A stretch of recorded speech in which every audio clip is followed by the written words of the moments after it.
오늘 아침 주요 신문에 나오는 소식 살펴보는 조간신문 브리핑 시간입니다. 먼저 한국경제신문부터 보시겠습니다. 북한이 개성공단에서 근무하던 북측 근로자를 모두 철수시키고 앞으로 남북관계 추이를 지켜보면서 개성공단 재가동 여부를 결정할 것으로 예상된다는 소식을 전 신문이 톱니스로 전했습니다.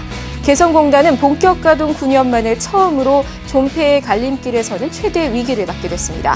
김양건 북한 노동당 대남 담당 비서는 어제 담화를 통해 개성공업지구가 위기에 처한 것과 관련해 지구에 일하던 우리 종업원들을 전부 철수한다고 말했다고 조선중앙통신이 전했습니다. 차는 금융지주 계열사인 KDB 대우증권과 관계사인 KDB생명이 매물로 나온다고 한국경제신문이 전했습니다. 복수의 정부 당국자에 따르면 차는 지주를 순수한 정책 금융기관으로 재편한다는 것이 새 정부의 방침인 만큼 계열사와 관계사 지분 매각을 통해 정부는 창조경제를 뒷받침할 자금을 마련할 것으로 보입니다.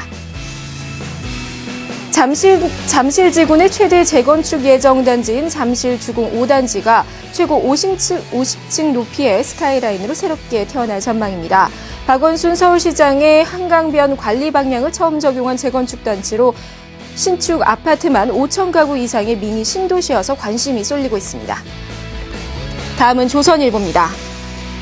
국세청이 국내 식품업계 7위인 동서식품과 주동서 등 동서그룹을 대상으로 세무조사에 들어간 것으로 확인됐습니다. 박근혜 정부 들어 불법 증여 의혹이 있는 대재산가에 대한 첫 번째 특별 세무조사라는 점에서 주목받고 있습니다. 연초 식품 물가가 줄줄이 오른 데 이어 세제와 기저귀, 치약 같은 공산품도 업체들이 값을 올리고 있는 것으로 나타났습니다. 정권 교체기를 틈타 가격이 줄줄이 올랐던 가공식품에 이어 공산품 가격마저 들썩임에 따라 생활물가가 전방위 상승 압박을 받고 있다고 조선일보는 전했습니다. 이어서 중앙일보입니다. STX조선해양이 이달 초 자금 수여를 주 내용으로 채권단에 신청한 자율협약 체결 요청이 받아들여졌습니다. 이에 따라 STX조선은 긴급 자금을 지원받을 수 있게 됐습니다.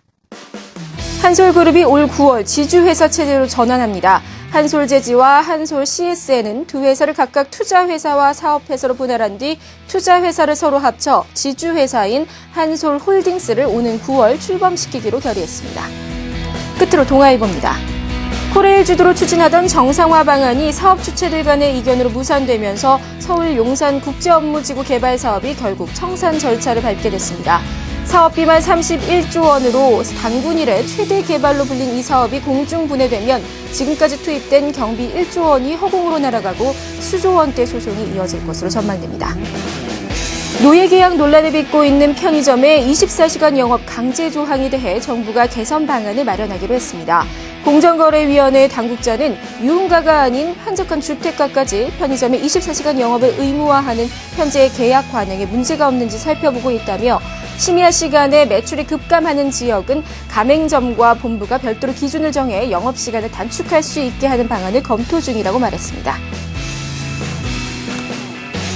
지금까지 조간신문 브리핑이었습니다.